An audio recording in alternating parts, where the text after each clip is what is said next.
So hi guys, welcome back to my to videos. तो इस video में दोस्तों डिस्कस करने वाले हैं यहाँ पर कुछ इंपॉर्टेंट कंपनीज़ को और उनसे रिलेटेड कुछ इंपॉर्टेंट अपडेट्स हैं जिसकी बात करेंगे इस वीडियो में।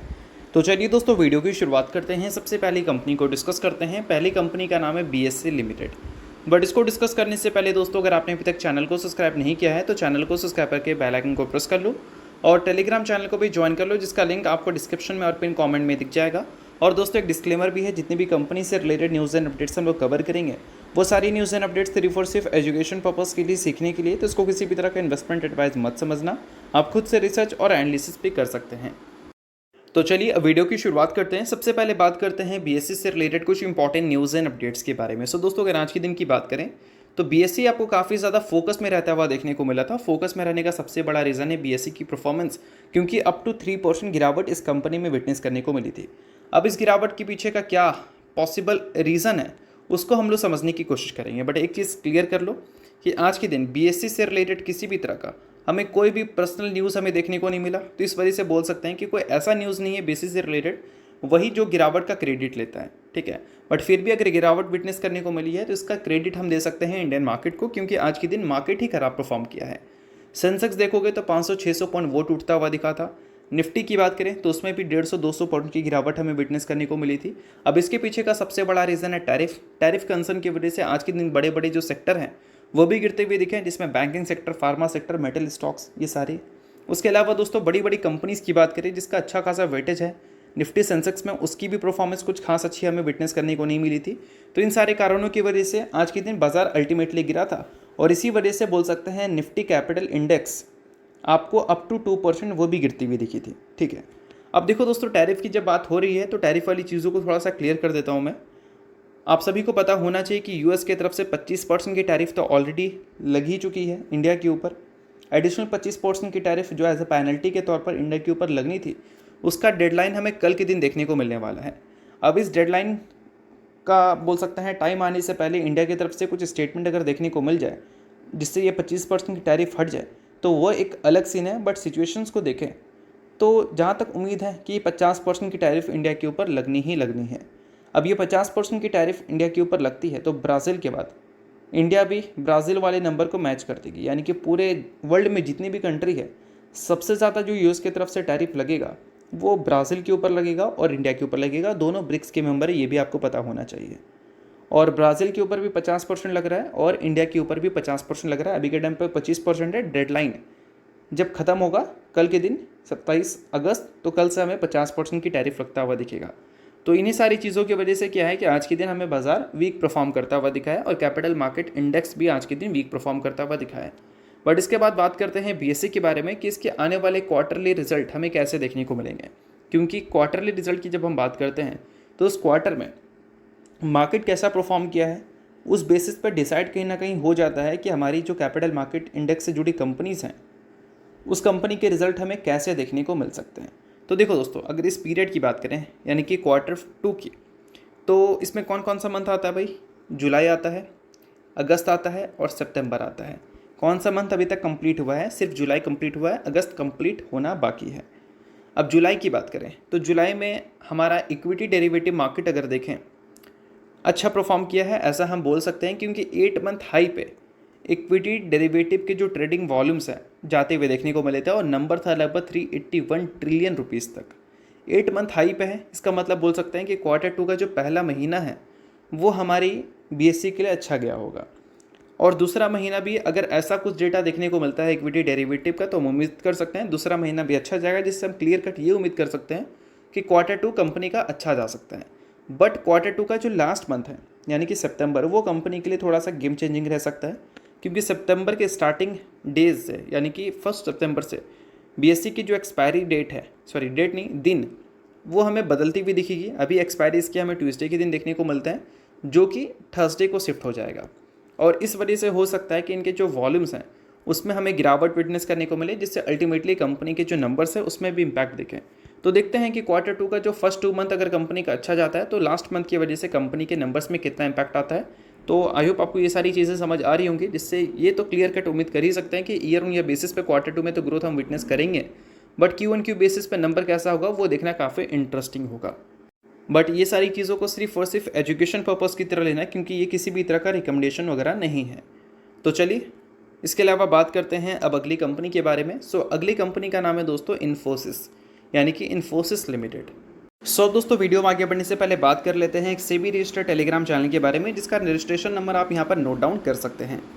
पिछले कुछ टाइम में मार्केट में काफ़ी ज़्यादा आपको वॉलेटिलिटी देखने को मिली है, और ऐसे टाइम पे अगर आप इस टेलीग्राम चैनल को ज्वाइन करते हैं तो ये आपके लिए काफ़ी ज़्यादा यूज़फुल होगा। काफ़ी सारी कंपनी के चार्ट्स वगैरह आपको यहाँ पर अपडेटेड देखने को मिलते हैं एक प्रॉपर एनालिसिस के थ्रू। उसके अलावा काफ़ी सारी कंपनी के जो कॉल्स वगैरह हैं वो भी आपको यहाँ पर बिल्कुल फ्री ऑफ कॉस्ट देखने को मिलती है, उसका भी फ़ायदा आप उठा सकते हैं। तो लिंक डिस्क्रिप्शन में है, लिंक के थ्रू जाकर इस टेलीग्राम चैनल को आप ज्वाइन कर लो। दोस्तों अगर हम इन्फोसिस की बात करें तो इन्फोसिस आज के दिन एक न्यूज़ की वजह से थोड़ी फोकस में देखने को मिली थी। न्यूज़ ये था कि एफआईएस का एक डेटा रिपोर्ट हुआ है, या फिर बोल सकते हैं एफआईएस से रिलेटेड एक आर्टिकल रिपोर्ट हुआ है, जिसमें मेंशन किया गया है कि 12 लार्ज कैप कंपनीज़ में एफआईएस ने बैक टू बैक 2 क्वार्टर में अपने स्टेक को कट किया है। तो इसमें बहुत सारी बड़ी बड़ी कंपनीज़ का नाम आपको देखने को मिलेगा, जिसमें पहला नाम आपको सीमेंस का देखने को मिलता है, नाम ही इसका काफ़ी अजीब है। उसके अलावा दूसरा नाम देखने को मिलता है एबीबी इंडिया लिमिटेड, फिर देखने को मिलता है टीसीएस, आरईसी, ट्रेंट, बड़ा बड़ा नाम आप यहाँ पर देख सकते हैं, एसएलटेक। उसके बाद आपको देखने को मिलता है इन्फोसिस। इन्फोसिस में Q3 में एफआईएस की होल्डिंग थी 33.30%, Q4 में स्टेक घटकर हो गया था 32.89%, और Q1 में स्टेक घटकर और हो गया 31.92%। तो बैक टू बैक 2 क्वार्टर में एफआईएस ने इस कंपनी से अपने स्टेक्स को कम किया है। अब कम करने का सबसे बड़ा रीज़न है बिजनेस, जो कि पिछले कुछ टाइम से अच्छा परफॉर्म तो किया नहीं है। अब इसके पीछे का मल्टीपल रीज़न आप ले सकते हैं, बट हो सकता है कि आगे चलकर जो बिज़नेस है उसमें हमें इम्प्रूवमेंट देखने को मिले, क्योंकि दोस्तों फेड की तरफ से रेट कट करने को लेकर होप हमें सुनने को मिला है, और इस वजह से बीच में हमारी जो मार्केट है वो भी रिकवर करती हुई दिखी थी, और साथ में निफ्टी आईटी जो है वो भी रिकवर करता हुआ दिखा था। और ये सारी चीज़ों का अल्टीमेटली मेन मोटिव ये है कि आने वाले क्वार्टर्स में अगर रेट कट्स होती हैं तो यूएस के बैंक्स अच्छा करेंगे, जिससे अल्टीमेटली क्या है कि हमारे टेक कंपनीज़ को काम ज़्यादा मिलेगा, और इनके जो प्रॉफिट ग्रोथ पिछले 3 सालों से ठंडे पड़े हैं वो हमें बेटर परफॉर्म करते हुए दिख सकते हैं। और वो अगर बेटर परफॉर्म करते हुए दिखे तो ये एक काफ़ी अच्छी बात होगी। और दोस्तों इन्फोसिस की अगर हम बैलेंस शीट की बात करें तो फिलहाल इस कंपनी के जो कैश इक्विवेलेंट्स हैं वो हमें काफ़ी स्ट्रॉन्ग देखने को मिलते हैं। 24,455 करोड़ का कैश है कंपनी के पास। अगर कंपनी को इन्वेस्टमेंट्स करने की ज़रूरत पड़ गई, अगर ख़राब कंपनी प्रॉफिट ग्रोथ रिपोर्ट कर रही है पिछले कुछ सालों से, तो एक्विजिशंस की वजह से कंपनी अपने प्रॉफिट्स को इंक्रीज़ कर सकती है, और वो करने का अगर कंपनी को ज़रूरत पड़ा तो इतने कैश कंपनी के पास है कि कंपनी ईजिली वो चीज़ कर सकती है, क्योंकि 24,000 करोड़ का कैश है। मिड कैप कंपनीज़ भी कंपनी खरीद सकती है, इतना हम बोल सकते हैं। तो इस वजह से देखना इंटरेस्टिंग है कि आने वाले Q2, Q3, Q4 हमारी टेक कंपनीज़ के लिए कैसे होते हैं, जिसमें सिर्फ इन्फोसिस ही नहीं बाकी टेक कंपनीज़ भी आपको फोकस में देखने को मिलने वाली है। अब इसके अलावा दोस्तों बात करते हैं अगली कंपनी के बारे में, जिसका नाम है एनएसडीएल। अब इस कंपनी की भी परफॉर्मेंस आज के दिन कुछ खास अच्छी हमें देखने को नहीं मिली। अब इसके रीजंस क्या है वो मैं आपको समझाऊंगा, बट उससे पहले दोस्तों अगर आपने अभी तक सेबी रजिस्टर्ड टेलीग्राम चैनल को ज्वाइन नहीं किया है तो लिंक आपको डिस्क्रिप्शन में दिख रहा होगा। लिंक के थ्रू जाकर आप चैनल को ज्वाइन कर सकते हैं। डिस्क्रिप्शन में भी लिंक है और कमेंट सेक्शन में भी लिंक है, पिन कमेंट में, उसके थ्रू भी जाकर ज्वाइन कर सकते हैं। किसी भी तरह का डाउट्स इंक्वायरीज रहता है तो टेलीग्राम पे आकर अपने डाउट्स इंक्वायरीज को आप क्लियर कर सकते हो। तो चलिए अब एनएसडीएल की बात करते हैं। तो इस कंपनी में आज के दिन जो खराब परफॉर्मेंस देखने को मिली थी, इसके भी रीज़न सेम आप बोल सकते हैं जो रीज़न हमें बीएससी में देखने को मिला था, मार्केट का खराब परफॉर्म करना। और कैपिटल मार्केट इंडेक्स आज के दिन 2% तक पिटती हुई दिखी। इसमें आपको एनएसडीएल का भी परफॉर्मेंस खराब होता हुआ दिखा है। एनएसडीएल अभी 52 वीक हाई से लगभग 12.4% के आसपास नीचे है। पेग रेशियो अगर देखोगे तो 4.56 का है। और पेग रेशियो के हिसाब से एक चीज़ तो हमें देखने को मिलता है कि वैल्यूशंस इस कंपनी का नो डाउट अभी के टाइम पे उस लेवल पे है जहाँ पर एक्सपेंसिव टैग इस कंपनी को मिल सकता है। 75 की पी पे ये कंपनी दिख रही है, ऑलमोस्ट 76 की पी पे, जो इसके पीयर से अगर हम कंपैरिजन करें तो लगभग 11 टाइम्स नहीं, मतलब 11 मल्टीपल आपको ज़्यादा देखने को मिल रही है।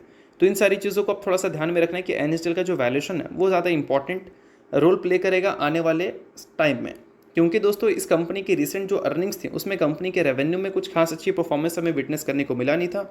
और पिछले अगर 4 क्वार्टर की भी बात करें तो रेवेन्यू ग्रोथ सिर्फ हमें 12% से देखने को मिली है। पिछले 3 साल और पिछले 5 साल का जो CAGR है उससे कंपैरिजन करें तो कम ही दिख रहा है।